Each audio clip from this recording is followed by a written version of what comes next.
Perspective है, hybrid warfare क्या है, और पाकिस्तान के कॉन्टेक्स्ट में हम उसे एनालाइज करेंगे।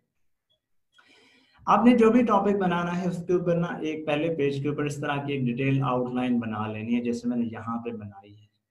मिसाल के तौर पर हम इसमें डिस्कस करेंगे हाइब्रिड वॉरफेयर क्या है, रियासतें इसकी तरफ क्यों गई हैं, इसकी टूल्स एंड टेक्निक्स क्या है, इसके एनालिसिस करेंगे, फिर इसका वे फॉरवर्ड बताएंगे।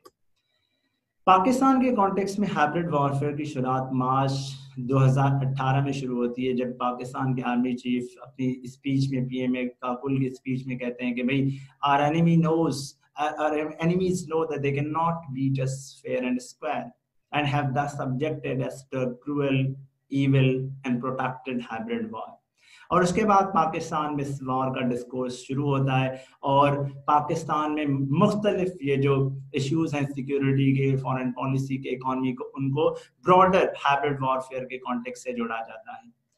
अब हाइब्रिड वॉरफेयर मुख्तलिफ पैराहों से लड़ी जाती है, उससे बात करने से पहले हम इसकी एक डेफिनेशन एस्टैब्लिश करते हैं।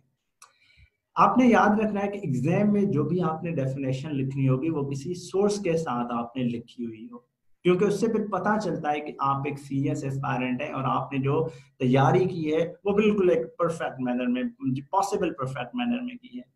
मसलन आपने ये डेफिनेशन लिख ली जो कि हमने यहाँ पे लिखी है, hybrid warfare is a military strategy that implies a blend of kinetic operations and subversive efforts to destabilize an adversary. It may also be defined as a non-linear or non-traditional war. और ये जो definition हमने लिखी है वो William मुरे की लिखी है, उनकी किताब है hybrid warfare fighting complex opponents from the ancient world to the present, जिसका सादा अल्फाज में मतलब ये है कि भाई मुख्तलिफ ये जो टूल्स ऑफ वॉरफेयर है, हाइब्रिड वर्ड ही बताता है कि कॉम्बिनेशन ऑफ मेनी थिंग्स, यानी कि मुख्तलिफ जो नेचर टूल्स ऑफ वॉरफेयर थी उन सबका कॉमन होना और एक ही सिंक्रोनाइज्ड स्ट्रेटेजिक स्क्रिप्ट के तहत इस एक जंग का लड़े जाने का नाम हाइब्रिड वॉरफेयर है। और इसका अल्टीमेट एंड ये होता है कि दुश्मन को जो है ना एनाइलेट मुकम्मल नहीं करना, लेकिन उसको कमजोर जरूर करना है, उसमें इतनी इंस्टेबिलिटी आ जाए, उसे इतना डिस्टेबलाइज किया जाए कि एक रियासत इनवर्ड लुकिंग स्टेट बन जाए, ना कि आउटवर्ड लुकिंग स्टेट बन जाए। अब सवाल पैदा होता है कि रियासतें हाइब्रिड वॉरफेयर की तरफ इन फर्स्ट प्लेस जाती क्यों हैं। अब इस सवाल को अब हम एड्रेस करने के लिए हम ये जो गुफ्तगू है ये कर लेते हैं। रियासतें हाइब्रिड वॉरफेयर की तरफ इसलिए भी जाती हैं, सबसे पहले रीजन ये है कि मौजूदा हालात में जो इंटरनेशनल ऑर्गेनाइजेशंस हैं उनका कहीं ना कहीं पे एक इन्फ्लुएंस है। रियासतें इस बात से हेजिटेट करती हैं कि उनकी इंटरनेशनल कम्युनिटी में नेमिंग एंड शेमिंग हो कि वो एक एग्रेसर स्टेट हैं, और अपनी आइडेंटिटी को छुपाने के लिए रियासतें फिर हाइब्रिड वॉरफेयर की तरफ जाती हैं। सेकंड आर्गुमेंट इसके पीछे ये है कि इंटरनेशनल लॉ का बढ़ता हुआ असर रसूख और ये एक इंप्रेशन देना कि टेरिटोरियल इंटीग्रिटी और सॉवरेनिटी इनवायलेबल चीजें हैं, ये भी रियासतों को कुछ करता है कि भाई आपने किसी भी फॉर्म में किसी भी तरह से आपने जो है हाइब्रिड वॉरफेयर या किसी भी ये जो ट्रेडिशनल वॉरफेयर उसको ट्रिगर नहीं करना। तो रियासतों को लगता है कि भाई जब इंटरनेशनल लॉ भी मना करता है कि सॉवरेनिटी वायलेट नहीं हो सकती, टेरिटोरियल इंटीग्रिटी वायलेट नहीं हो सकती, तो हमारे पास ऑप्शन ही क्या बच जाती है।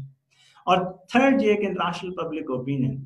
पब्लिक ओपिनियन इंटरस्टेट वॉरफेयर के बिल्कुल खिलाफ हो चुका है, बिलखुसूस जब से न्यूक्लियर वेपन्स आ गए हैं, जब से जो है वर्ल्ड वॉर 2 के बाद एक जितने ह्यूमैनिटेरियन क्राइसिस आ गए, तो इंटरनेशनल पब्लिक ओपिनियन इस बात को हरगिज अलो नहीं करता कि भाई रियासतें एक फुल ब्लोन मिलिट्री कॉन्फ्लिक्ट की तरफ जाए। Even states like Iran and United States hesitate to go to a full blown war, and that is precisely why because the cost of war is too much and states are hesitant to pay that very cost. तो फिर उसके लिए रियासतें चाहती है कि अच्छा अगर हम टोटल वॉर की तरफ नहीं जा पाते, लिमिटेड वॉर की तरफ नहीं जा पाते, तो चलें ठीक है, फिर हम हाइब्रिड वॉर सिनेरियो क्रिएट कर लेते हैं जिसमें मल्टीपल स्ट्रैटेजीज को इस्तेमाल करेंगे एक रियासत को वीकन करने के लिए। अब उसमें जो दीगर हम बात कर लेते हैं कि क्या स्ट्रेटजीज रियासतें यूज करती हैं दूसरी रियासतों को कमजोर करने की, वो कुछ इस तरह से रियासतें मुख्तलिफ स्ट्रैटेजीज यूज करती हैं। जैसे टूल्स एंड टेक्निक्स में सबसे पहले आ जाता है डिप्लोमेटिक मीन्स आती है। रियासतों की कोशिश होती है कि दूसरी रियासतों को या तो एक डिप्लोमेटिक आइसोलेशन की तरफ लिया जाए, जैसे इंडिया की कंसिस्टेंट फॉरेन पॉलिसी का एक पिलर है कि भाई पाकिस्तान की डिप्लोमेटिक आइसोलेशन हो, इंटरनेशनल कम्युनिटी पाकिस्तान का रिस्पॉन्स ना सुने, या ये कि पाकिस्तान को स्टेट स्पॉन्सर ऑफ टेररिज्म के नाम से पुकारा जाए, जो है ना लेबल लगा लिया जाए, पाकिस्तान का जो इंटरनेशनल स्टैंडिंग है, इंटरनेशनल इमेज है, उसे जो है ना कमजोर किया जाए। This is just one form of fighting a hybrid war. उसके अलावा डिप्लोमेटिक मीन्स ये भी हो सकती हैं कि दूसरे ममालिक के साथ इत्तेहाद बिल्ड किया जाए, अलायंस स्ट्रक्चर बिल्ड किया जाए जो कि अपने आप में डिफेंसिव ना हो बल्कि अपने आप में ऑफेंसिव हो। जैसे मौजूदा हालात में हमें इंडो यूएस नेक्सस नजर आता है। इंडिया की जो जबान है वही है जो अमेरिका की जबान है, यानी कि even American actually speak in the Indian idiom, Indian language में पाकिस्तान से बात करते हैं, पाकिस्तान को डू मोर की पॉलिसी के ऊपर जो है ना कहते हैं, सो ऑन। सेकेंड है टूल और टेक्निक वो है डिस्गाइज्ड एनजीओज।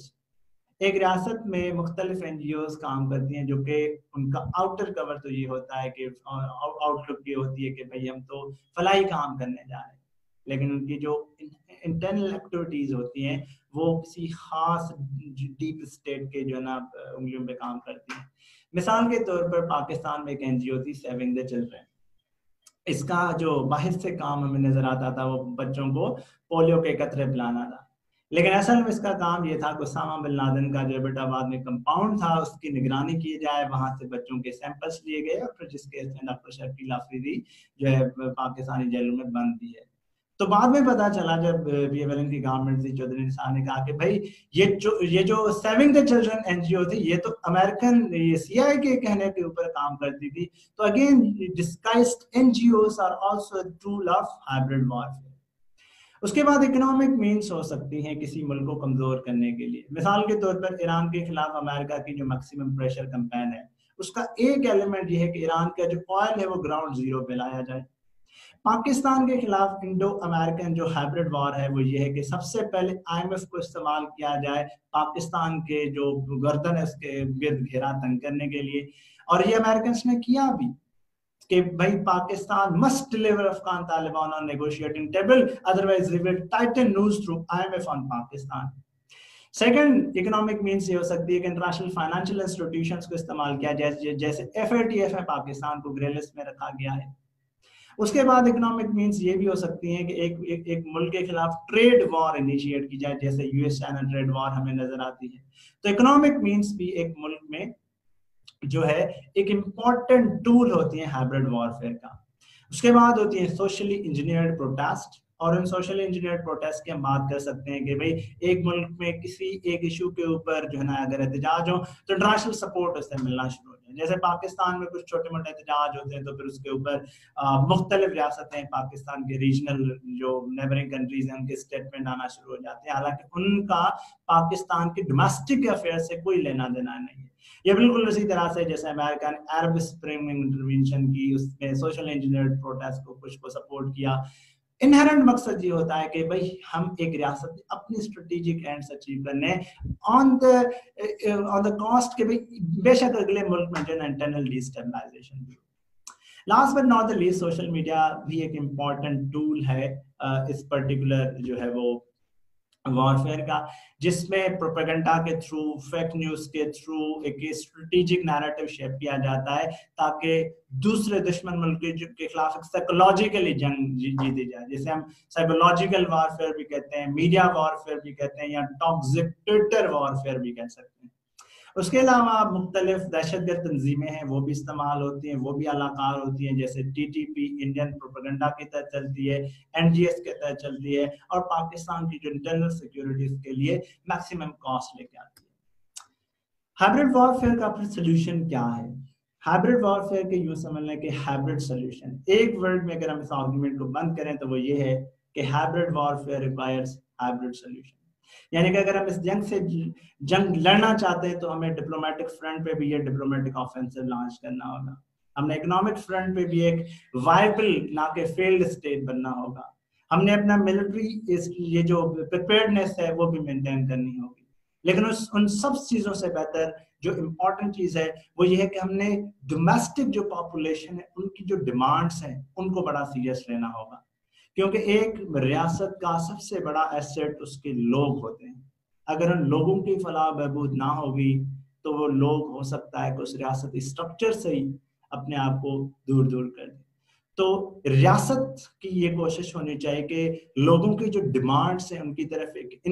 انڈیفرنس نہ ہو, ان کی ڈیمانڈس کو انڈرسٹینڈ کیا جائے, اور جو اسٹیٹ سٹیزنری ریلیشن شپ ہے سوشل کانٹریکٹ کی تحت اسے ریبرڈ کیا جائے, تاکہ کوئی بھی فارن ایلیمنٹس ایک ملک کے اندر والی پاپولیشن کو جو ہے نا اپنی فیور میں نہ کر سکیں, یا ان میں کوئی لوگ ریکروٹ کر کے انہیں اپنے جو مقاصد ہیں ان کے لیے استعمال نہ کر سکیں.